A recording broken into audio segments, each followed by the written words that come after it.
Ya, terima kasih Anda masih bersama kami. Bagi Anda yang baru saja bergabung, kami hadirkan kembali 3 berita utama hari ini. Perempuan pemilik salon di Sragen tewas dibunuh tetangganya. Pelaku sakit hati lantaran ucapan korban dianggap membuat usaha sotonya tidak laku. Kekeringan makin mengancam warga di Banjarnegara. Mereka terpaksa berebut air bersih bantuan BPBD.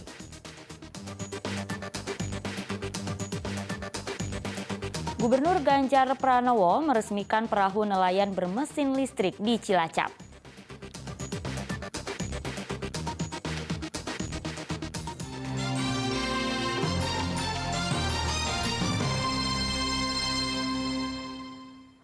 Setelah sebulan warga di perbukitan Kabupaten Banjarnegara mengalami kesulitan air bersih akibat musim kemarau berkepanjangan. Ratusan keluarga hanya mengandalkan bantuan air bersih dari BPBD. Kedatangan bantuan air bersih menjadi rebutan warga. Truk tangki air BPBD pengangkut bantuan air bersih adalah yang paling dinanti warga Desa Petir, Kabupaten Banjarnegara. Kedatangan truk yang membawa air bersih berkapasitas 5.000 liter langsung diserbu warga.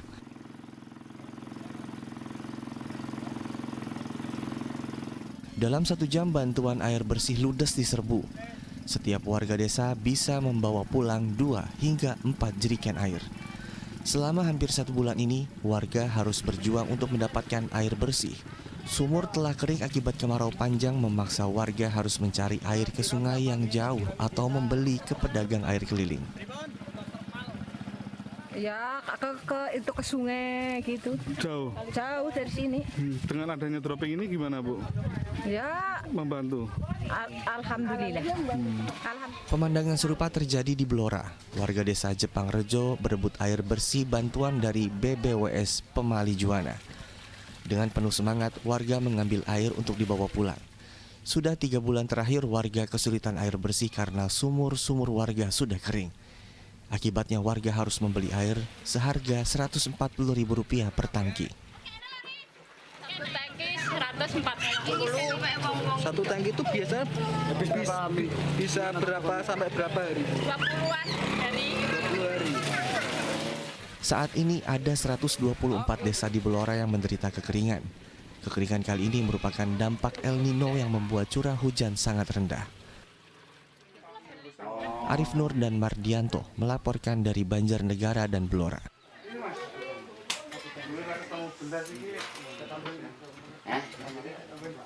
Ya, warga desa Karanganyar Grobogan berebutan bantuan air bersih. Pasalnya sudah 4 bulan mereka kesulitan mendapatkan air bersih. Tanpa basa-basi, truk tangki yang menyalurkan bantuan air bersih langsung diserbu warga desa Karanganyar Grobogan. Mereka pun bersemangat membawa jerigen dan ember sebagai wadah air bersih yang akan dibawa pulang. Pasalnya sudah 4 bulan desa mereka mengalami kekeringan air. Warga pun kesulitan mendapat air bersih. Untuk memenuhi kebutuhan sehari-hari, biasanya warga membeli air seharga Rp130.000. Bahkan sebagian warga yang tidak mampu harus iuran dengan warga lain demi bisa mendapatkan air. Iya, banyak sekali yang berebut, soalnya kan baru kali ini ada bantuan air. Terus masyarakat sini juga antusias gitu. Bang, untuk kesulitan airnya sudah berapa bulan, Bu? Kalau dihitung dari bulan Mei sampai bulan ini udah 4 bulan. Terus untuk mencukupi kebutuhan airnya warga gimana, Bu? Biasanya ya untuk kebutuhan rumah tangga kayak mandi, buat ngasih air minum buat ternaknya. Yang paling banyak itu kebutuhan untuk ternaknya, apalagi yang punya ternak 1, 2, sampai 5 gitu pasti butuh air. Saat ini ada 58 desa di 15 kecamatan yang terdampak kekeringan. Arif Nur melaporkan dari Grobogan. Ya, Gubernur Ganjar Pranowo resmikan perahu nelayan bermesin listrik di Pantai Teluk Penyu Cilacap. Peralihan perahu bermesin listrik ini membuat nelayan bahagia karena mereka bisa berhemat.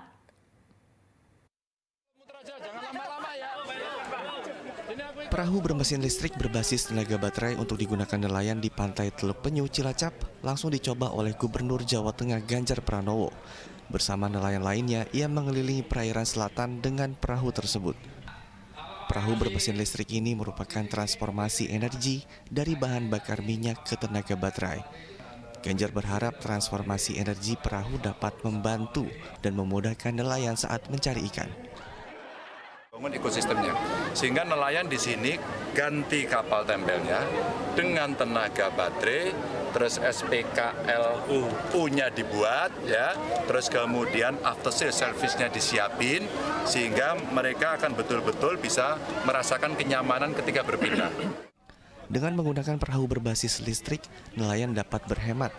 Biasanya mereka mengeluarkan modal hingga Rp300.000 untuk membeli BBM sekali melaut.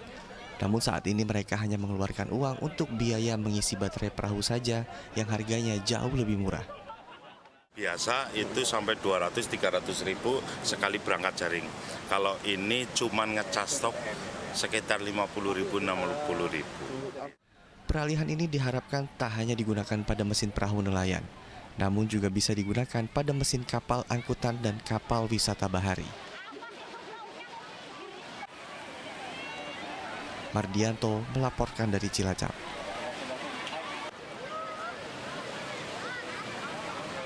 Ya, bakal calon Presiden Anies Baswedan bertemu dengan relawan milenial dari partai pendukung di Gedung Olahraga Samapta, Magelang. Dalam kesempatan itu, Anies berjanji akan memperbaiki lapangan pekerjaan untuk anak muda. Bakal calon Presiden Anies Baswedan yang diusung Partai Nasdem, PKS, dan Demokrat bertemu dengan kaum milenial. Kedatangan Anies di Gedung Olahraga Samapta disambut meriah oleh mereka. Di acara ini, Anies mendapat banyak keluhan terkait sulitnya mendapat pekerjaan bagi kaum milenial. Menanggapi keluhan tersebut, Anies berjanji akan memperbaiki lapangan pekerjaan di kota-kota besar maupun di pedesaan.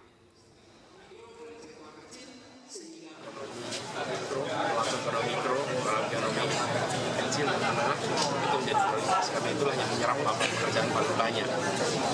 Kemudian saya sampaikan juga sektor industri kreatif dan sektor pariwisata itu dua sektor yang bisa dikembangkan dengan cepat dan menyerap lapangan pekerjaan.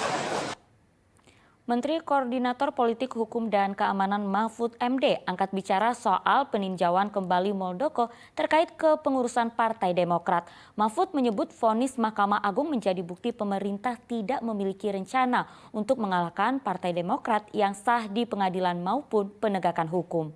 Hal itu disampaikan Mahfud MD saat menghadiri kegiatan Ponpes As-Salam di Sukoharjo. Pemerintah tidak merekayasa hukum. Selama ini kan ada tuduhan Partai Demokrat mau diganggu dengan ditampilkannya Muldoko agar menggugat ke Partai Demokrat. Nyatanya pemerintah juga menjamin bahwa hukum itu ditegakkan dan Pak Muldoko kalah. Dan Pak Muldoko sudah menyatakan ya fair saja, kalau secara hukum kalah ya kalah. Jadi tidak benar itu yang menuduh bahwa Partai Demokrat akan diganggu untuk pemilu sehingga Muldoko dipelihara. Ya tidak ada. Yang ngesahkan ke pengurusannya AHY itu kita kok. Ya kita yang mempertahankan secara hukum dan betul menang. Puluhan veteran bersama anggota TNI aktif dan mahasiswa berziarah ke Taman Makam Pahlawan Kusuma Bakti Solo. Ziarah dilakukan saat peringatan Hari Veteran Nasional sebagai bentuk penghormatan kepada pahlawan yang telah gugur.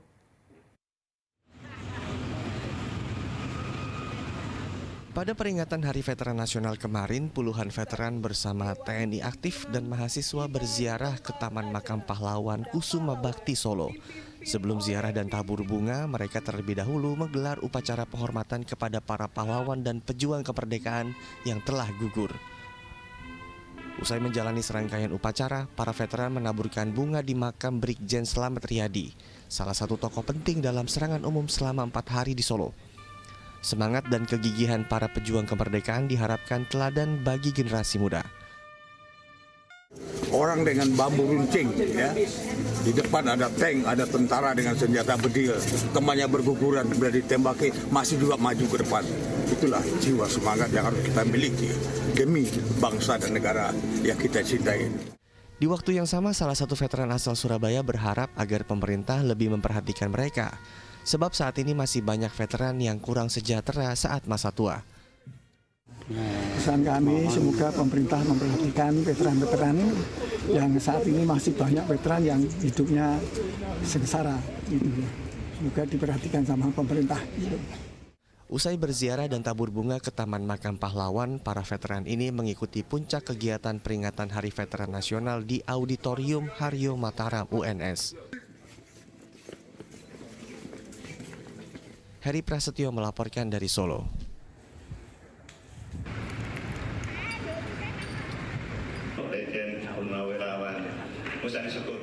Menteri Pertahanan Prabowo Subianto menghadiri acara peringatan Hari Veteran Nasional di Auditorium GPH Haryo Mataram UNS Solo.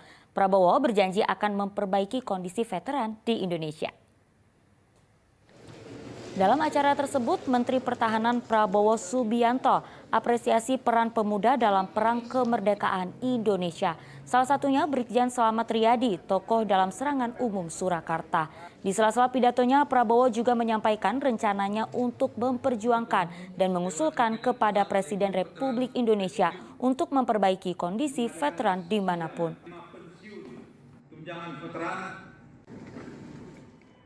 Karena kondisi semakin baik, saya akan perjuangkan, saya akan usulkan ke Presiden untuk kita coba memperbaiki kondisi-kondisi veteran dimanapun, saudara-saudara sekalian.